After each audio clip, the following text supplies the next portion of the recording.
Miss Bob, hi, how are you doing? Come on in. Have a seat, get comfortable. How are you doing? Good, how are you? Good, good. Not too bad. First thing I want to ask you is, what do you prefer to be called? Your first name, or do you prefer to be called by your first name? Just call me Mai. Mai? Okay, well, I will definitely make a note of that. Okay, so take a breath for a second, collect your thoughts. How have you been? Up and down. Up and down? Yeah, things have been a little rough for you? Yeah. And tell me about it, or do you want to talk about other things for a minute first, and then we'll get into it? No, still just, how when I came last time, probably nothing much changed. Okay. What's the biggest challenge for you right now? Is it housing, food, transportation? What is your biggest challenge? Actually, both, but housing is the Housing? Okay. important. All right, then the first thing we need to do, okay, the first thing, did you bring in what I had asked you, or were you able to find your ID, your visa, your worker's visa? Yeah, you were able to find your passport, everything like that? Okay, great job. Oh, beautiful, beautiful, okay. Okay, we need to fill out an application, okay, and we could do that here later on, we'll get on the computer together after our visit first, okay? And we'll get on there and we'll do it together, that way I can, help you out a little bit, and we'll try to apply for housing. It's kind of based on income and, income levels, but, maybe there's something in your range that you can do, so that'll be the first thing we start on, okay? Maybe take a little bit of the burden off of you. Yeah. Okay. Well, one good thing, I was able to find a couple food banks in your area. Okay. And one of them is actually almost walking distance from you. I mean, you could walk in on a good day, on a pretty day. So, as long as you didn't have too much to carry back, or maybe you could actually get help. It's a church. So maybe you're familiar with it. There's a church, a little church. I can't remember the name right offhand, but I do have the information for you. Little church down the road from you, and they might even be able to give you transportation back with food or something like that to help you out. We could always try and talk to them. And their application is very simple, and they base it on income, but it's not strict, it's a little bit more flexible. That's nice. Okay, and then we're going to do an application. When we do the housing, we're also going to do one for Medicaid and for food stamps, and see if you qualify for any of those. Okay, and see if we can get you some help, and if we can't get it through that route, then we'll try different things. So maybe we can take some of that off of you. I know one thing that I've really been feeling would be a good thing for you is maybe we can check into your neighborhood. I know you said you were Jamaican. What part of Jamaica are you from? I'm from Gambia.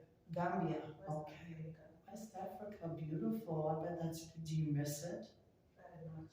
Yeah, I bet you do. Do you have family here, or are they all back? No, I used to have my grandma and she passed, so I don't know. Oh, how long ago was that? Going to 3 months, 4 months now. Oh, it's still fresh. It still hurts, huh? Wow. Well, I think that first thing would be to try to find like cultural, like groups that could help you, support groups and stuff. Maybe even not cultural, but maybe if they could maybe help with cultural backgrounds, with language barriers, with anything that like maybe filling out these applications or something. If there's something you're not understanding or anything like that. If you decide maybe one day you want to go back to school or something, maybe they could help you try to figure that out. Yeah. So That's been very important for me, and it's important for my grandma. So I'm going to go back. So you're doing the school for grandma, huh? It's beautiful. That is. It gives you a goal, huh? It does.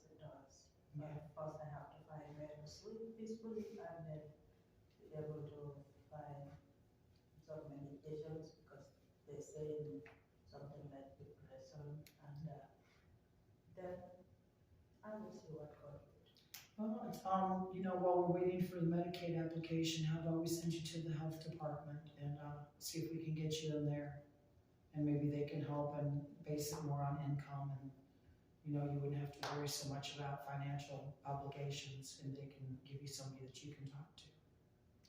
And there are rideshare programs and stuff that, are only a couple dollars here and there. I know finances are a big thing for you, but your mental health is also a big thing. And if you can't always get out here to me, and by the way, before you leave, I do have a business card to give you. Okay, it has my home number and my cell number and the office number. So on the cell number, you can contact me anytime you need to, and you'll have it in your pocket. And even when we stop our sessions, you're always welcome to call, and I can try to get you back in. That's another thing I wanted to talk to you about is we are only scheduled for 8 sessions. So we need to get on this and start, getting these things in order and working on them. Okay, so that way we can get you set up as quickly as we can and get as much done in these sessions. Okay, so first things this time, is there anything you really want to talk about? I mean, I'm here to listen, but I wanted to make sure we got that part out of the way also. Hey, you told me to bring my papers today, so this is all the information you wanted from me, and now I bring that. So okay, that's I beautiful. don't know, I guess now it's left for you. Okay, well, you said you weren't feeling all that great when you came in, that you were kind of down, up and down. That's what you had said. You want to tell me more about that? What's been going on? The thing is, nothing will change. I miss my grandma, I don't have a lot of family, so that's why. Do you have any hobbies, any interests? No, because all I used to do before was go to work and go to school, but now none of that is happening. Well, then we need to get you back into school, because it seems like school is a big interest for you. And that would get you back out and talking with others and get you out of your, out of where you're at in life. And maybe we can find something that interests you, something you can do. Even helping others, being a mentor or something, It would get you out, maybe get you out of the state of mind you're in a little bit and help. So you never know until you do it. So that's a possibility also then. So let's see what else we got. You honestly, you've been through so much already. You really have. You've been through your grandmother passing. You've been here by yourself. You can figure something out. You're strong. You're very strong, and you're very determined. I can tell that to come from. I lived in France for a few years of my life, so I know it's very difficult transaction.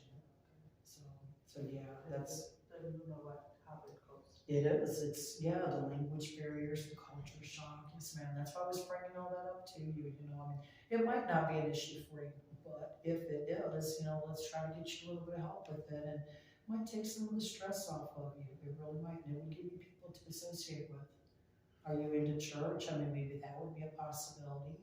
No, I am a Muslim, so okay. But normally I just pray at home instead of going to the mosque. Is there a reason for that? Is there a reason you're staying home? Well, number one, before most of the time the elderly people go. So my grandma was the one who was involved in all that, and sometimes I will follow her, but now she is not there, so it's not easy for me just to go by myself. But now I cannot drive. They took my car, so it's just hard for me to move around or do anything by myself. It sounds like it.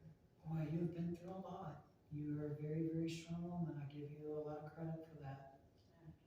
So, but hopefully, when things get this low and you're this, down on the bottom and your heart feels this low, hopefully there's only one way to go is up.